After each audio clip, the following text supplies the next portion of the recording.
National scholarship portal में भी affidavit मांगा जाता है। बहुत सारे स्टूडेंट को नहीं पता है। अगर नहीं देते हो तो हो सकता है कि बाद में आपका फॉर्म कैंसिल हो जाए। किन किन स्टूडेंट को देना होता है, किन को नहीं देना होता है, सारी चीज़ों का डिटेल डिस्कशन करेंगे। ये भी बताएंगे एफिडेविट का फॉर्मेट क्या होगा, किस तरीके से दिखता है एफिडेविट अगर आपने स्टूडेंट ऑलरेडी बनवाया है।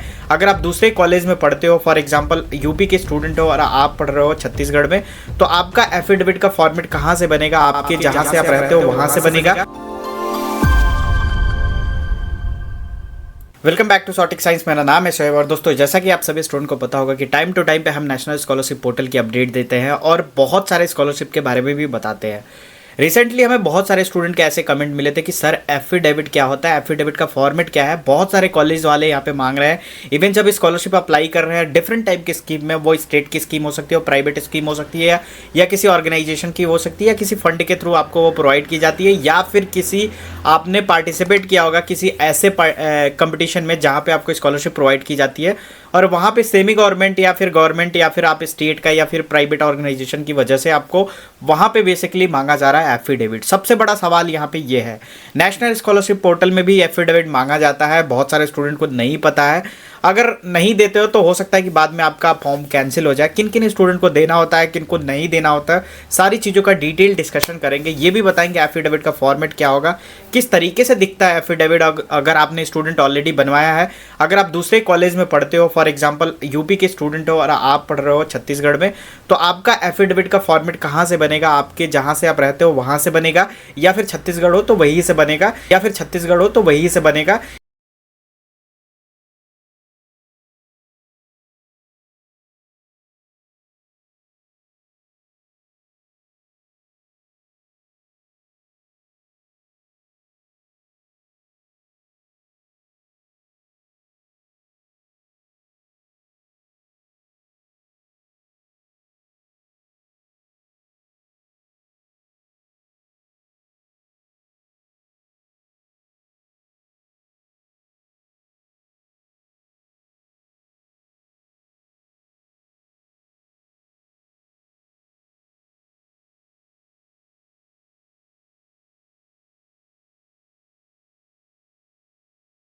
ये सारी सवालों का जवाब यहाँ पे इस वीडियो के अंदर देंगे, तो वीडियो को कंप्लीट देखिए। और ये एफिडेविट आपके लिए बड़ा काम आ सकता है, चाहे फ्रेश हो, रिन्यूअल हो, स्टेट की स्कॉलरशिप हो, गवर्नमेंट की हो, एमपी टास हो, ई टास हो, हर छात्रवृत्ति योजना हो, जितने भी स्कॉलरशिप हो, जैसे यूपी स्कॉलरशिप हो, चाहे आप बडी फॉर स्टडी में, या विद्यासारथी स्कॉलरशिप, या ई कल्याण हो, या फिर आपका हर छात्रवृत्ति योजना हो, या फिर आपका एमपी टास स्कॉलरशिप हो, या फिर आपका भाई साहब SBJN स्कॉलरशिप जो कि स्वामी विवेकानंद वाला होता है। ठीक है जी। अब हम धीरे धीरे आपको बता देते हैं एफिडेविट बेसिकली मांगा क्या जाता है। एफिडेविट एक ऐसी मतलब सरकारी सर्टिफिकेट आप कह सकते हो जहाँ पे ये क्लैरिफाई किया जाता है कि बेसिकली ये जो स्टूडेंट है इस पर्टिकुलर कॉलेज में पढ़ता है, इस कॉलेज का पर्टिकुलर इस सेमेस्टर का स्टूडेंट है, इसका पता ये है, इसने इस स्कॉलरशिप की अप्लाई करी है, इसकी इनकम का जो क्राइटेरिया है बेसिकली इतना है। और लास्ट में एक लाइन ऐड करवाई जाती है कि अगर भविष्य में ये स्टूडेंट डुप्लीकेट पाया जाता है तो इसकी फॉर्म को कैंसिल किया जा सकता है और इस पर ज़रूरत पड़ने पे उचित कार्रवाई भी की जा सकती है। तो इस तरीके का एफिडेविट होता है, कोर्ट उस पर अप्रूव करता है, नोटरी होती है।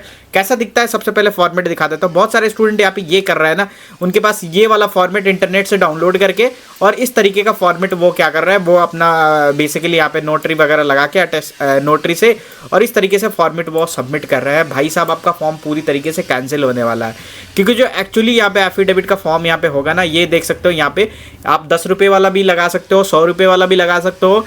इस पर यू जैसे कि वेस्ट बंगाल का मैंने एक एग्जांपल लिया हुआ है, यहाँ पे नोटरी नंबर होती है बेसिकली, और इस तरीके से यहाँ पे नोटरी भी लगी होती है, देख सकते हो यहाँ पे। और यहाँ पे एक तरीके से स्टैम्प पेपर टाइप का होता है और इस तरीके से रहती है और यहाँ पे बहुत सारे सिग्नेचर रहती है। हालांकि ये सिग्नेचर वगैरह भी नहीं है और ये ब्लैंक है बेसिकली। तो इस तरीके से अब सबसे बड़ा सवाल है कि ये कहाँ मिलेगा, कहाँ से करना होता है, इसकी प्राइस कितनी होती है, क्या ऑनलाइन पॉसिबल है, सारे सवालों का जवाब इस वीडियो के अंदर देखें। सबसे पहले बता देता हूँ एफिडेविट जो होती है ना, वो कॉलेज वाले ये मांगते हैं। बहुत सारे कॉलेज वाले जिस टाइम आप अपना फॉर्म को कॉलेज से वेरीफाई करवाते हो ना, उस टाइम वो एफिडेविट की डिमांड करते हैं। इवन जो मेरे कॉलेज में था, मैं जब ग्रेजुएशन कर रहा था तो मैंने भी एफिडेविट प्रोवाइड करी थी उनको, ताकि वो एफिडेविट के थ्रू वो वेरीफाई कर सके कि ये स्टूडेंट फेक नहीं है। क्योंकि उनको ये बताया जाता है, जो state nodal officer, district nodal officer college को बताता है कि अगर फेक स्टूडेंट होगा तो आपका कॉलेज सील हो सकता है, आपका कॉलेज ब्लैक लिस्ट में जा सकता है, जैसे कि यूपी स्कॉलरशिप में जाता है बहुत सारे कॉलेज में, जैसे कि मैं आपको साथ साथ दिखाते भी चलूँ ताकि आपको यहाँ पे चीज़ें यहाँ पे क्लियर हो। जैसे कि यहाँ पे देख सकते हो list of black list institute है, मतलब इस इंस्टीट्यूट को, जैसे कि ये मेरठ का है, मथुरा का है, इतने सारे कॉलेज को ब्लैक लिस्ट कर दिया गया है। अब इनको स्कॉलरशिप नहीं मिलेगी क्योंकि इसमें कहीं ना कहीं से किसी न किसी तरीके से स्कैम हुआ इस कॉलेज के थ्रू, और स्टूडेंट को स्कॉलरशिप मिली है नहीं मिली आई डोंट नो, बट यहाँ पे स्कैम हुआ। इसी तरीके से बचने के लिए सभी लोग यहाँ पे इस तरीके का फॉर्मेट यहाँ पे यूज़ करते हैं। अब दोस्तों अगर आपका कॉलेज से वेरीफाई हो गया, कॉलेज इंस्टीट्यूट नोडल ऑफिसर अगर आपको जानता है, अगर उन्होंने नहीं मांगा तो आपको प्रोवाइड करने की ज़रूरत नहीं है। इवन आप बनवा के रख लेना, बडी फॉर स्टडी में भी अप्लाई कर सकते हो, हर जगह आप अप्लाई कर सकते हो।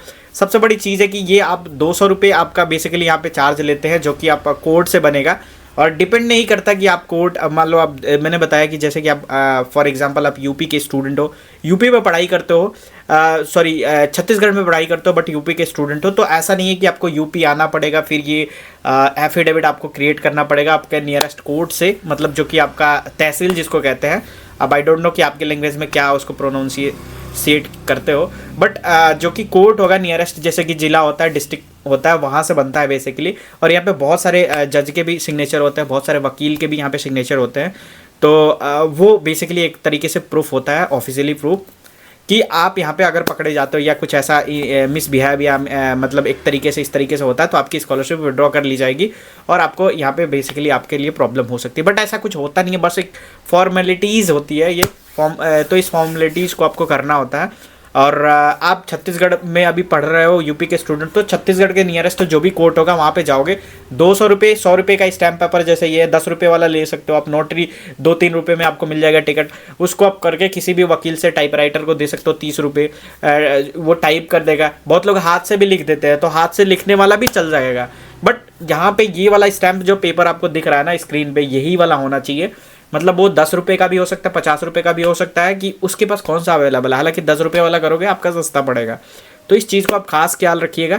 और चाहे वो आपकी प्राइवेट स्कॉलरशिप हो, बडी फॉर स्टडी की स्कॉलरशिप हो, या फिर विद्या साथी की हो, या फिर इवन जो भी स्कॉलरशिप में अप्लाई कर रहे हो, कहीं भी आपसे एफिडेविट स्कॉलरशिप एफिडेविट सर्टिफिकेट मांगा जाता है, या स्पेशल सर्टिफिकेट मांगा जाता है, या फिर आपके लिए कोई क्राइसिस सर्टिफिकेट मांगा जाता है, तो उन सभी कंडीशन में आप इस सर्टिफिकेट को लगा सकते हो, कोई इशू नहीं है। ये सर्टिफिकेट एक बार बनवा लो। और हाँ, ये बेसिकली अगर इसमें ईयर मेंशन करते हो ना, तो हो सकता है कि आपको हर साल बनवाने पड़े जब आप स्कॉलरशिप अप्लाई करते हो। तो मैं बेसिकली मेरे बहुत सारे स्टूडेंट से यहाँ पे बात हुआ, उन्होंने ईयर को वहाँ पे क्या किया, क्योंकि वो इतनी अगर ये देखोगे, ये बेसिकली यह प्रिंटेड है, आप जाओगे तो वहाँ टाइपराइटर होता है, टाइपराइटर से जब प्रिंट करेंगे ना, तो ये जो लिखा होगा ना वो प्रॉपर विजिबल नहीं होता है। तो बहुत सारे स्टूडेंट वहाँ पे ईयर चेंज कर लेते हैं या ऐसी स्क्रीनशॉट लेते हैं, ईयर दिखता नहीं है, वो एक्सेप्टेबल हो जाता है। बट अगर आप हर ईयर आप अप्लाई करते हो डिफरेंट टाइप की स्कीम में, तो आप हर साल आप रिन्यूअल कर सकते हो। तो ये बेसिकली एफिडेविट का पूरा यहाँ पे ज्ञान था। अगर एफिडेविट आप नहीं बनवाते हो तो आपके लिए बहुत प्रॉब्लम हो जाएगी। आप बनवा के रख लेना, कोई भी किसी भी टाइम आपसे मांग सकता है और ये आपको प्रोवाइड करना होता है। हालांकि नेशनल स्कॉलरशिप पोर्टल में डॉक्यूमेंट टेक्स्ट सेक्शन में आपको अपलोड नहीं करना होता है। चाहे हम बात करें यूपी स्कॉलरशिप में, या फिर हम बडी फॉर स्टडी में, कई जगह एफिडेविट मांगे जाते हैं, कई जगह आपको फॉर एग्जांपल यहाँ पे एफिडेविट के साथ साथ, जैसे यहाँ पे क्राइसिस सर्टिफिकेट यहाँ पे लिखा हुआ है, फॉर एग्जांपल यहाँ पे देख सकते हो। जैसे कि यहाँ पे मैं ग्रेजुएशन वाली देख लेता हूँ आपको ये एक चीज़ बताने के लिए, सो डेट आपको ईजिली हो। यहाँ पे देख सकते हो डॉक्यूमेंटेशन में लिखा हुआ है एफिडेविट। जी हाँ, तो ये एफिडेविट आपको यहाँ पे प्रोवाइड करना है। अगर एफिडेविट आपने प्रोवाइड किया, ये इफ़ अप्लीकेबल है, अगर नहीं भी होता है एफिडेविट यहाँ पे, तो इसके जगह पे आप क्राइसिस की जगह पे ये अपलोड कर सकते हो। तो कुल कहने का मतलब है, ये एफिडेविट सबके लिए इंपॉर्टेंट है, चाहे किसी भी स्कीम के लिए अप्लाई कर रहे हो, आप बनवा के रख लीजिए। हो सके कॉलेज बाद में भी मांग सकता है, या सेकेंड टाइम वेरिफिकेशन होता है तो भी मांगते हैं। मतलब कई सारे कॉलेजेस में तो मांगते ही नहीं है, वो डायरेक्टली वेरीफाई कर देते हैं। ऐसे ही कॉलेज की यहाँ पे जब उसमें कोई ना कोई धांधली होती है, तो ऐसे ही कॉलेज की, जैसे कि यूपी स्कॉलरशिप के वेबसाइट पे आप देख सकते हो, ये पूरा ट्रांसपेरेंट है, जहाँ पे इनको ये बेसिकली यहाँ पे किया गया है। तो इस तरीके से आप ये जानकारी के लिए वीडियो को जरूर लाइक करिए। चैनल पे देख सकते हैं नॉट सब्सक्राइबर की संख्या भाई साहब 91.5% ही है, और सब्सक्राइबर की 85.5% ही है। तो प्लीज़ आप सब्सक्राइब करिए, सो डैट हमें भी इस तरीके से मोटिवेशन मिले और इस तरीके से इन्फॉर्मेशनल वीडियो अब तक प्रोवाइड करते रहे, और आप अपनी स्कॉलरशिप की जर्नी को 2-4 कदम और आगे पहुँचा सके। थैंक यू सो मच यार।